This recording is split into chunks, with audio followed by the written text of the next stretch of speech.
Hello, my name is Paul Mooney. I'm here today to share with you the multiple lenses from which you can view Bohmian dialogue, or as we've begun to call it, cohesion dialogue. We base it on David Bohm's work, but it's begun to expand without having access to Bohm himself because he passed away in 1992.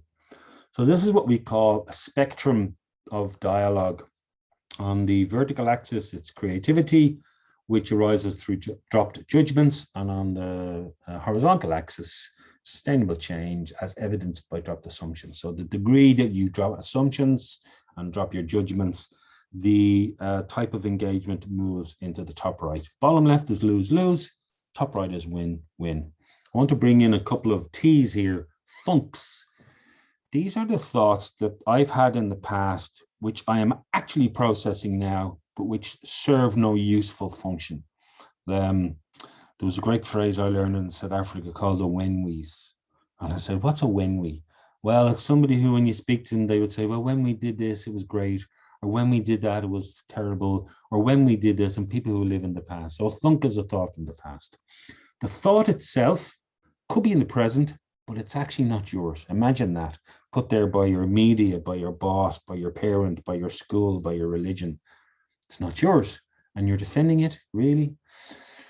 However, when we can get into thinking, actually dropping assumptions, dropping judgments, actually thinking what's going through this mind of mine, feeling safe enough to share it, being able to drop the assumption, to create space for the quantum potential to rise through, that's what we are really teaching and researching and developing technology for. And once we do that to the level that we do that together, you're moving from monologue to dialogue, lose-lose to win-win. So all the types of gatherings that where people come together, you can have a monologue, an argument, confrontation, a discussion, an advocacy, a debate, a conference, a negotiation, or a meeting. And to the degree that you're not willing to change, you're going to stay in that sector. You can have the best debate, the best conference, the best discussion, but if you're not willing to change, nothing's gonna happen. Once you're willing to change, now you're into interchange, now you're into a deeper level of communication. And if you add on proprioception of thought, as I described earlier, thinking about your thought as you're having it, dropping your assumption and judgment, being able to share it, access this collective potential. Now you're more having a convention, a conversation, a chat, a connection, a discourse. And to the degree that you can learn how to do that and keep doing it, you're going to end up in dialogue. Now, this is what happens in a dialogue circle. So this is a group of individuals who go into a space with a specific intention of dialoguing. Now, what people often ask me is, well, what are we dialoguing for? And I say to them, as soon as you dialogue for something, you limit the potential of everything. As soon as you dialogue towards an outcome, you've no idea what you're missing, okay? And Einstein often said that he thinks and he thinks and he thinks and he thinks and won't come to him, but when he goes and has a swim, the answer comes, and this is the same kind of idea. In this context, these are the individuals. People are speaking words, the words are particles. The particles get heard by the other members of the circle. To the degree then that you can put these into the implicate order and take them back out and make them more coherent, then they become a wave. So it's very much a representation of the double slit experiment.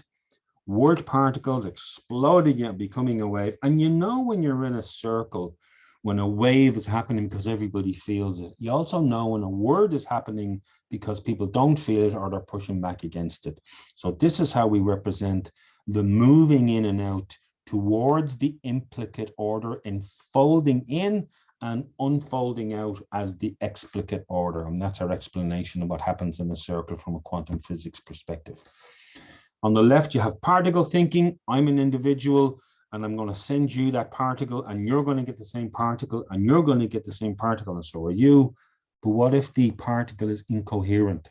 So we teach people how to do this wave thinking where they're actually working at a much deeper level and a much more coherent level, accessing more possibility.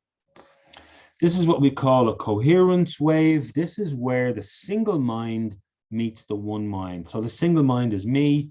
I'm coming from my head or my thunk or my memory. But as I get into a safe space, now I'm having thoughts, now I'm having emotions, now I can feel it in my body. And when I get to a space where my single mind meets the one mind, when it feels safe in the circle, coherence begins to happen. And for me, that means feelings, insights, and comprehension. When the circle is over, I'll have been thinking, I'm understanding, I put it back in my head. I can take now a coherent agency and start working with my hands. At the collective level, the collective already has the wisdom. It evolves it as knowledge, it produces it as content, and then it meets in the circle where feeling, insight, and comprehension are met by heel, soul, and spirit. And once the circle is complete, this new knowledge turns into data and active information operating at the level of the implicate. Now, what happens? That's just in one circle. What's going to happen if everybody does this in a system? What you're going to see is essentially a cell structure where the entire system is coherent. I want to move on to information theory. Every modern communications device in the world uses Claude Shannon's information theory. You have a source, you have a message, you transmit it, creates a signal. The signal has some noise. The signal is received by a receiver. The message is put to the destination. However, what Shannon realized is that information can only be lost. It can never be gained, which means this is a classical system, not a quantum system. Now, imagine what happens in a circle where we're all communicating like that. The word, the message, the transmission, the noise, and you can see the noise between the members of the circle.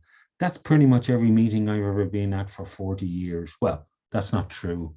I go to a lot of dialogues. Well, I know it's right. This is every meeting I've been at. Dialogues have been very different. And this is what happens in the dialogue.